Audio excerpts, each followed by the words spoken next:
दीपिका पादुकोण आज से 2 महीने पहले कहाँ थी जब सुशांत सिंह राजपूत की हत्या या फिर सुसाइड, बहरहाल वो पता चलेगा जो भी हुआ था, तब इनमें से कोई नहीं बोला। आज ये लोग जब आ रहे हैं सामने तो सिर्फ इसलिए क्योंकि कहीं ना कहीं इनकी चोरी पकड़ी गई है। आज जिस सबूत के बिना पर एनसीबी ने इन्हें बुलाया है, मुझे लगता है ये तो सिर्फ एक छोटी सी कड़ी है, आगे और कड़ियां जुड़ती जाएंगी। पहला नाम है दीपिका पादुकोण का, जो इतना बड़ा नाम एनसीबी ने सामने लाकर रखा, जनता के सामने आया, न्यूज़ में आया। अभी तो बहुत लोग हैं जो इस ड्रग कार्टेल में, बॉलीवुड माफिया में और शायद सुशांत सिंह राजपूत के मर्डर केस में भी इन्वॉल्व होंगे। और जिस दिन आएगा तो शायद आप, मैं और पूरा हिंदुस्तान उस दिन शॉक में होगा कि ये लोग मर्डर में और ड्रग कार्टेल में इन्वॉल्व थे। करण जौहर के प्रोडक्शन हाउस के भी लोग पकड़े जा रहे हैं, तो बहुत सारी परतें खुली जा रही। तो इससे निकलकर निष्कर्ष एक ही आता है कि ये सारे लोग एक ही थाली के चट्टे बट्टे हैं, सारे एक ही, मैं कहूँगी, ग्रुप में इन्वॉल्व हैं और एक ही तरीके से ये लोग काम करते हैं। आज अगर दीपिका पादुकोण को कल तक मालूम था कि सुशांत सिंह राजपूत की हत्या है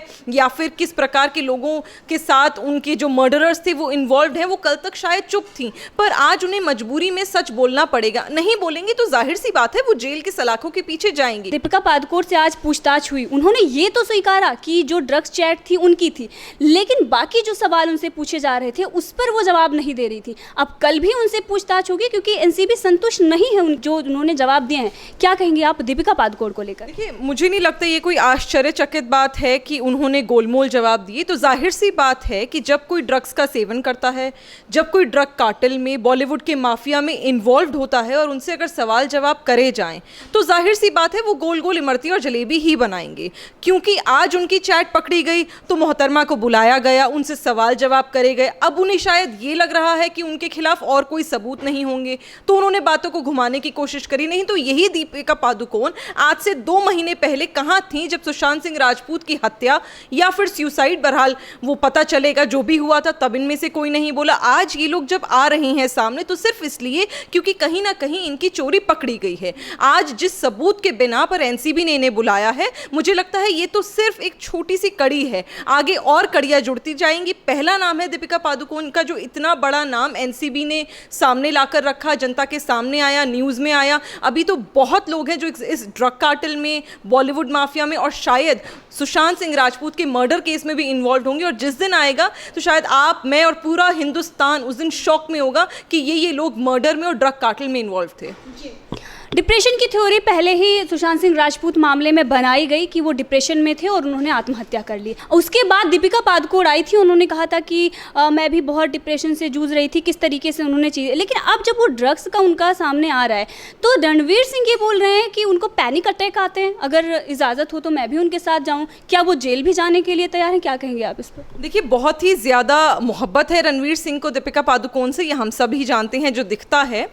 पर इतनी मोहब्बत कि आप कहें कि ड्रग्स अगर वो लेती थी तो भी आप उनका समर्थन करेंगे, तो ये तो आप क्रिमिनल ऑफेंस कर रही हैं। एक तो आपकी बेगम साहिबा ये क्रिमिनल ऑफेंस कर रही हैं कि वो ड्रग्स का सेवन कर रही हैं, चैट्स कर रही हैं, बाकायदा खुलेआम मंगा रही हैं। उसके बाद ड्रग कार्टेल के बारे में जानते हुए एनसीबी, ईडी, सीबीआई पुलिस को जानकारी नहीं दे रही हैं, सरकार को जानकारी नहीं दे रही हैं। और ऊपर से अब आप ये बहाने नए लेकर आ रहे हैं कि यहाँ पर पैनिक अटैक उनको पड़ते हैं।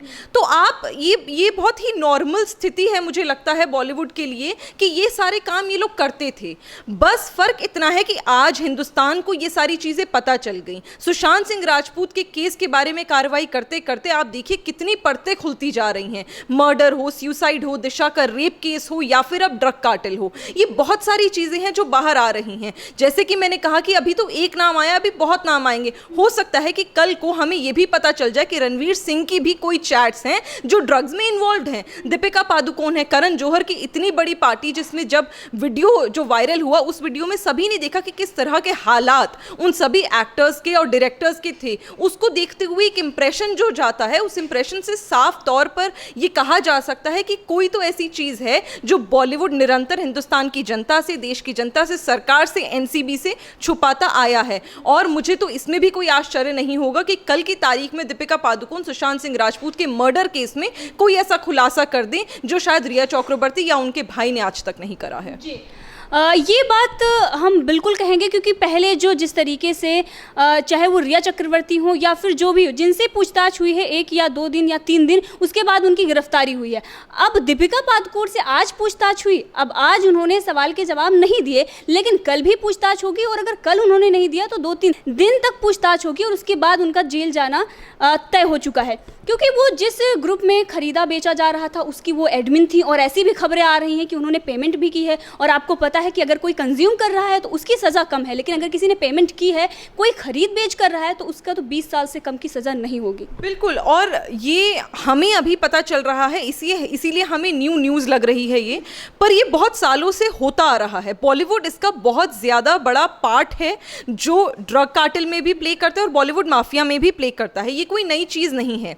ये सारा जो षड्यंत्र है, जो प्लानिंग और प्लॉटिंग है, ये अकेले एक व्यक्ति की नहीं है। आज क्यों रिया चक्रवर्ती, जो कि इतनी बड़ी स्टार भी नहीं है, उनके बाद परतों पे परतें जब खुली, तो चाहे रकुलप्रीत सिंह का नाम हो, चाहे श्रद्धा कपूर का नाम हो, चाहे अब दीपिका पादुकोण का नाम हो, और अब तो शायद करण जौहर के प्रोडक्शन हाउस के भी लोग पकड़े जा रहे हैं, तो बहुत सारी परतें खुली जा रही। तो इससे निकलकर निष्कर्ष एक ही आता है कि ये सारे लोग एक ही थाली के चट्टे बट्टे हैं, सारे एक ही, मैं कहूँगी, ग्रुप में इन्वॉल्व हैं, और एक ही तरीके से ये लोग काम करते हैं। आज अगर दीपिका पादुकोण को कल तक मालूम था कि सुशांत सिंह राजपूत की हत्या है, या फिर किस प्रकार के लोगों के साथ उनके जो मर्डरर्स थे वो इन्वॉल्व हैं, वो कल तक शायद चुप थी, पर आज उन्हें मजबूरी में सच बोलना पड़ेगा। नहीं बोलेंगे तो जाहिर सी बात है वो जेल के सलाखों के पीछे जाएंगी। और यही रिया चक्रवर्ती के बारे में बोला गया। बहुत सारे लोग ये बोल रहे हैं कि रिया चक्रवर्ती जेल के सलाखों के पीछे इसलिए हैं क्योंकि वो ड्रग्स कंज्यूम करती थी या पेमेंट करती थी, और बहुत सारे लोग ये बोल रहे हैं कि सुशांत सिंह राजपूत की मर्डरर हैं। बहरहाल सच ये है कि इन दोनों चीज़ों का कनेक्शन है, ये अलग अलग चीज़ें नहीं है। लोग कह रहे हैं नहीं आप ड्रग कार्टेल को अलग देखिए, मर्डर को अलग देखिए, नहीं। अगर अलग होता तो एनसीबी इतनी बेवकूफ़ नहीं है, वो सेंट्रल गवर्नमेंट की एजेंसी है, वो इतनी बेवकूफ़ नहीं है कि उठा के एक महिला को जेल में डाल देगी। और यहाँ तक कि अच्छा, अगर हम एजेंसीज़ की बात करना बंद भी कर दें तो आज कोर्ट ने भी उनकी पिटिशन को मानने से इनकार कर दिया, उनकी बेल को खारिज कर दिया है। ये अपने आप में बहुत बड़ा एग्जाम्पल है और बहुत बड़ा, मैं कहूँगी, सबूत है, जिससे कोर्ट को भी कहीं ना कहीं रिया चक्रवर्ती और उनके सारे जो साथी हैं उन पर शक है, और यही वजह है कि आज एक महिला को बेल मिलनी मुश्किल हो गई है। शारा अली खान हो या फिर श्रद्धा कपूर हो या दीपिका पादुकोण हो, उनसे जब सवाल पूछे जा रहे हैं कि आप ड्रग्स इस्तेमाल कर रही थी, तो उनका ये कहना है कि हम ड्रग्स नहीं ले रहे थे, हम हैश और वीड ले रहे थे। उनको ये नहीं पता है कि ये ड्रग्स है। तो क्या ये अपने बचाव में झूठ बोल रहे हैं या मासूम बनने का दिखावा कर रही हैं, ये तीनों। लेकिन जब हम बात करें तो ये देश में इलीगल है और ये सबको पता है, ये ड्रग्स है। तो इतने बड़े बड़े सुपरस्टार जो आकर जेएनयू जाते हैं और एक गैंग को सपोर्ट करते हैं, क्या उनको ये नहीं पता कि ये ड्रग्स है? देखिए, विडंबना तो यही है कि ये लोग सब जानबूझकर झूठ बोलने की कोशिश कर रहे हैं, ये लोग भोला बनने का नाटक कर रहे हैं। आप इतनी बड़ी बड़ी फिल्में करते हैं, इतने अच्छे स्कूल कॉलेजेस बल्कि फॉरेन से भी पढ़कर आते हैं, आपके पेरेंट्स इस इंडस्ट्री में बहुत सालों से पाट रहे हैं, चाहे सारा की बात हो, चाहे श्रद्धा कपूर की बात हो। दीपिका पादुकोण तो और भी एक रिस्पेक्टेड फैमिली से आती हैं जहाँ पर उनके फादर बैडमिंटन खेला करते थे। तो अगर आप ये कहें कि हैश और वीड एक किस्म का ड्रग नहीं है और उसको कंज्यूम करना इलीगल नहीं है, तो मुझे लगता है ये तो उनको अपनी ही नॉलेज के ऊपर तमाचा मार लेना चाहिए, क्योंकि ये सबसे बड़ा झूठ होगा। आप झूठ उस तरीके से बोल सकते हैं ताकि जनता को समझ ना आए कि आप झूठ बोल रहे हैं। आज आपने इतना बड़ा झूठ बोल दिया, आपने जनता को गुमराह करने की कोशिश करी, एनसीबी को गुमराह करने की कोशिश करी। और अगर आप जानते नहीं थे कि हैश और वीड इलीगल है, तो मुझे ये बताइए कि आप इसको सामने लाने से क्यों डर रहे थे?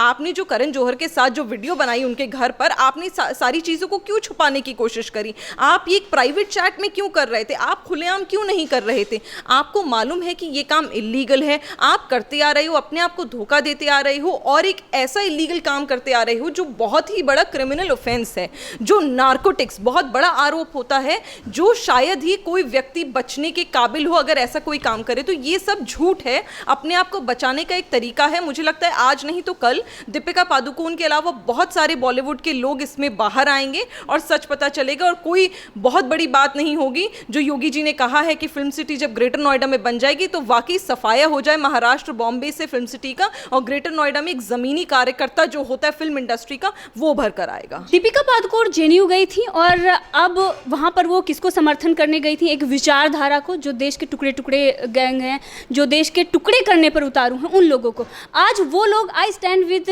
दीपिका चला रहे हैं। राना आयूब जैसे लोग हैं जो बॉलीवुड की बात कर रहे हैं कि बॉलीवुड को एकजुट होने की ज़रूरत है, साथ देने की ज़रूरत है। ये लोग देश विरोधी ताकतों के साथ खड़े हो जाते हैं और आज उन लोगों के साथ खड़े हुए हैं जो ड्रग्स माफिया, जो मूवी माफिया हैं। इस पर आप क्या कहेंगी, जो लोग दीपिका पादुकोण को सपोर्ट कर रहे हैं?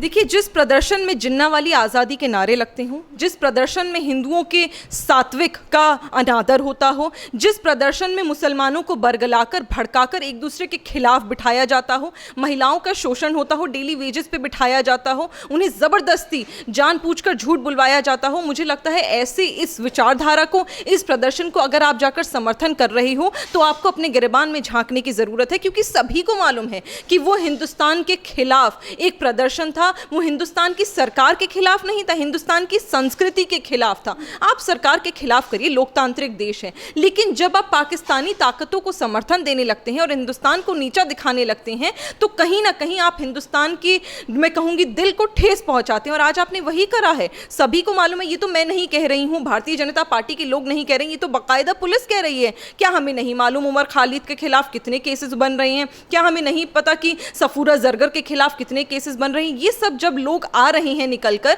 तो सभी को मालूम है ये हिंदुस्तान के खिलाफ एक षड्यंत्र रचा जा रहा था। बाकायदा व्हाट्सएप चैट्स एक्सपोज करी गई हैं, बड़े बड़े न्यूज़ चैनलों ने करी हैं। आज आप जाकर उनका समर्थन करते हो तो ऑब्वियसली उनको भी तो रिटर्न गिफ्ट देना पड़ेगा। वही कर रहे हैं वो लोग, आज इसलिए कैंपेन चला रहे हैं कि आई सपोर्ट दीपिका पादुकोण। बस एक सवाल का जवाब दे दीजिए, जब आप कह रहे हैं कि आई सपोर्ट दीपिका पादुकोण तो क्या आप ये भी कहते हैं दैट आई सपोर्ट #वीड? और अगर आप कहते हैं तो वैसे ही आप हिंदुस्तान में रहने के लायक नहीं है, इलीगल है और आपको सलाखों के पीछे होना चाहिए।